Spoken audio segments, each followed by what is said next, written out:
밀키트는 저에게도 생소한 개념이었습니다. 어르신들에게 밀키트가 무엇인지 설명하는데 부족함이 있다는 생각이 들었습니다. 이번에는 어르신들이 제출한 레시피에 맞춰 직접 조리해 어르신들이 맛을 볼 수 있도록 하고 싶었습니다. 그래서 위에 밀키트를 가지고 레시피대로 조리하면 레토르트를 맛있게 먹을 수 있다는 내용을 전달하고 싶었습니다. 레시피를 제출한 이명자 어머니에게 제 생각을 설명드렸습니다. 그리고 마트에 가서 직접 재료를 살펴보고 어느 정도의 양을 구입해야 하는지 물어봤습니다. 예산을 초과하지 않도록 말이죠.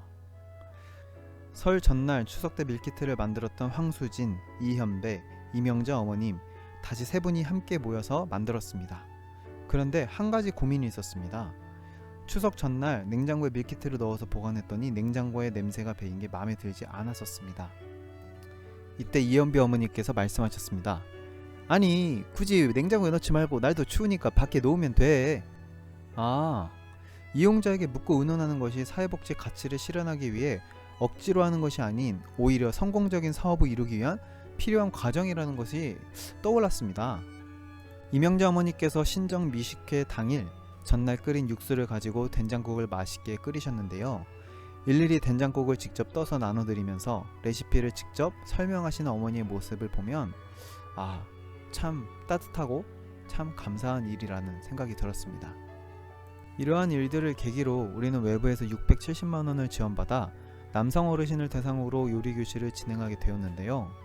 당초 강의를 해주시기로 했던 강사 두 분께서도 코로나가 너무 심각한 상황에 이르러 강의가 차일피일 좀 미뤄지고 있는 상황이었습니다.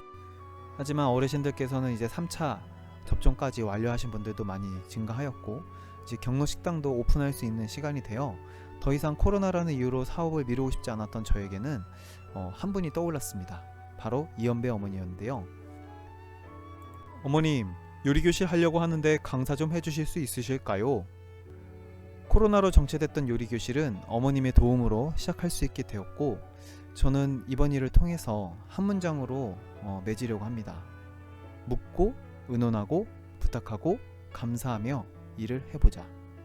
지금까지 제가복지 담당자 용현중 사회복지사였습니다.